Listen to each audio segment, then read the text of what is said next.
Welcome back to the channel. You know the drill. Make sure you smash that like button, hit the notification bell, and share this with your friends on social media. Most of all, subscribe. Today we are talking what seems like mass exodus out of A2 for a bunch of young talented players. We're going to talk about it. And of course, I'm upset. No disrespect, respectfully. But disrespectfully, it's disrespect. Don't be disrespectful. Those vile, disgusting Spartans. Poor little bro, man. And I'm gonna tell him where I'm at. That vile, disgusting cesspool in Columbus. The other state. And of course, as always, I'm upset. Have you ever asked yourself, why am I paying so much for cell phone service? I'm sure you have. I know I have. And I have a solution for you in the form of Mint Mobile. Use the description in the video here. Check out Mint Mobile's plans. You can get unlimited service for as low as $15 a month. That is not a gimmick. Trust me. Stay in. It's been a while since I've done this, but let me tell them where I'm at. I'm mad because we are 4 seasons, right? Will be the 4th. I'm going back to 2021, although it's really even before that, but let's just do that, 2021, where Michigan football has been saying all the right things in terms of not just Michigan. Let me not say Michigan football. I don't want to put the blame on just the football program because the basketball program, they lost players as well due to this same thing. But Michigan athletics, let me say that. I'm going to put the onus where it should be. Michigan athletics, Michigan athletic director Ward Manuel and everyone else has been saying that Michigan is, making strides in NIL. We've heard this now for going on 4 years, making strides in NIL, doing all the right things. They're got collectives in, last year we were told that there's a collective that was going to have basically a salary for all members of the football team. What happened to that? That's why I'm upset. I'm upset because Michigan football is now suffering because of it, right? 3 very young and talented players have all entered the transfer portal. We're going to get into that in a second, but the rumors are, and these rumors started a few weeks ago, right? Chris Ballas first reported this, that Michigan hadn't been coming through with their NIL promises, right? That some players were promised certain numbers per month or whatever it is, and those numbers weren't being met. Some of them not getting any funding at all. It's inexcusable for a program like Michigan, who, as I've pointed out on several occasions, ranks at the top or very near the top in public schools in terms of their endowment every year. Not just in public schools, by the way, because Michigan is just under a school like Notre Dame that is a private university in endowment. And when I say just under, I'm not talking about a couple million. I'm talking about less than $1 million in endowment difference.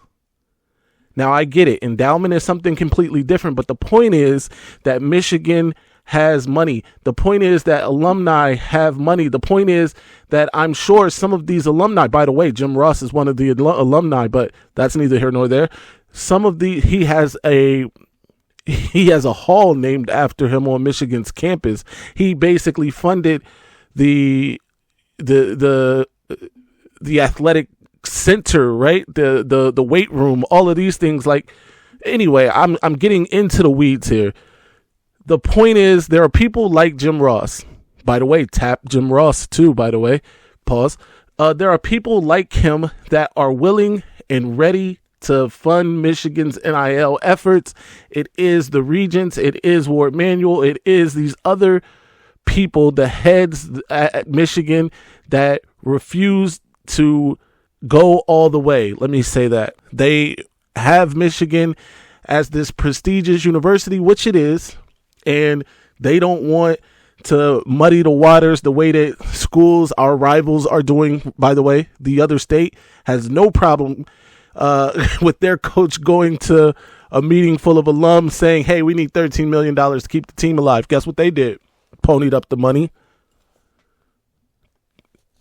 You see what I'm saying? That's the difference. Miami, I don't know why they can do this, other than, again, that's a private university as well. But either way, Miami has no problem ponying up the money for players that they otherwise wouldn't get because they've been a dormant program since the beginning of the century, right? The 21st century. They've been a dormant program since then. You look at a school, you look at the SEC schools. I don't even have to name the SEC schools. We just know, right, that they don't have this problem. Michigan is coming off of a national championship. This is inexcusable.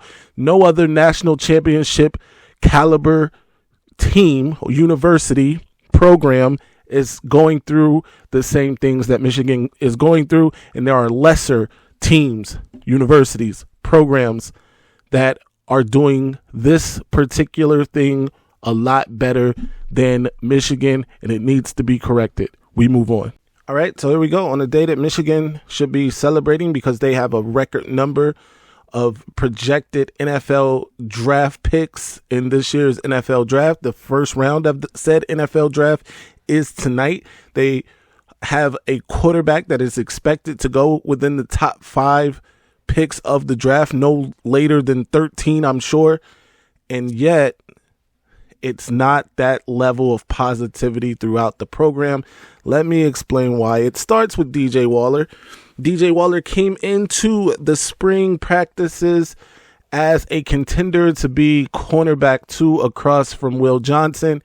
He had a pretty good spring. We saw him in the spring game make a play, also give up the ball, but that's neither here nor there. He and Jair Hill seem to be the top contenders for cornerback number 2. Both of them absolutely played well in that spring game. Both of them made plays in that spring game. Jair Hill made the play that would have stopped a phenomenal catch by O'Leary on a phenomenal throw from young Jaden Davis. That said, DJ Waller entered the transfer portal.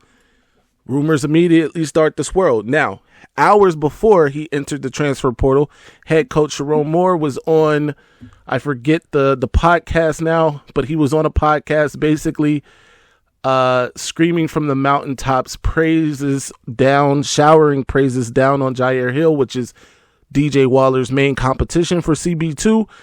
And I took it immediately as, oh, well, maybe he didn't win out for cornerback number 2. However, the message board started to light up. And the message board started to bring up the Chris Ballas thing. Then Chris Ballas brings up the Chris Ballas thing, and that DJ Waller's parents were one of the families that he spoke to that weren't necessarily happy about the NIL and what was promised to DJ Waller and to his parents, and certain things weren't met. We don't know the specifics of that. We just know that certain promises were not kept, right? So cool. Now it looks like DJ Waller has entered the transfer portal for funding reasons, not necessarily for depth chart reasons. Cool. We move on.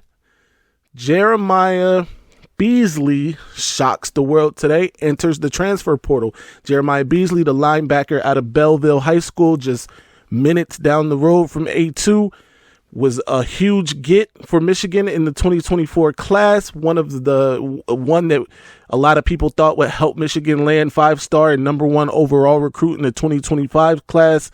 Quarterback Bryce Underwood. Of course, Bryce Underwood chose to go to LSU, but that's neither here nor there. But maybe Bryce Underwood chose to go to LSU because he understood what the problems Michigan were having with NIL as it pertains to NIL. Anyway, he enters the transfer portal. So now Michigan is out of 2 young, talented recruits. Waller came in as a 3-star, fringe 4-star, but he has played up to and has been coached up to at least a 4-star level player. Jeremiah Beasley, 4-star level recruit. Not even 4-star level. He was a 4-star recruit, top 300 on 300 and he is now in the transfer portal. Both of these guys in the transfer portal. It doesn't stop there, though, because Amir Herring, offensive lineman, 4-star offensive lineman, also an in-state recruit from the state of Michigan, then throws his name into the transfer portal hat. Now Michigan is down 3, count them, 1, 2, 3 significantly talented young players. Now Amir Herring, an offensive lineman, a strength of the Wolverines, right? To be fair, all 3 of these positions are strengths of Michigan, except for the fact that the DB room is very thin now, right? Very thin in terms of they cannot afford to lose another player, especially someone near or at the top of the depth chart now at all. That's the position that Michigan is in. So I must say I can hear the negative recruiting as it pertains to Michigan now. So all these players that Michigan may have been in the running for, all these players that may have Michigan at the top of their recruiting list, right? Who Michigan may even have crystal balls in for. Now Michigan is going to have to work that much harder to keep these guys. They got to work that much harder to keep the guys on their own roster. And it's because of what appears to be, anyway, NIL. Now, if anybody knows anything differently, please comment it below. Let's talk about it. By the way, comment below your thoughts on all of this anyway below, and let's talk about it. Hopefully, there's better news tonight. Obviously, J.J. McCarthy is expected to go in the top 5 picks like I spoke about. There are rumors that he could go as high as number 2 to the Washington Commanders. We'll see what happens. But anyway, let's talk about this in the comment section. Where are we? What needs to be done? Go. And as always, stay angry, my friends. I'm upset. Ladies and gentlemen, this might be our best season ever. My ratings, we're about to go through the roof. All right, now I'm gonna calm down. Son. I just don't get that all that Maize and that lock and all that. I just don't get it, son, Okay, for real. just calm And how down. the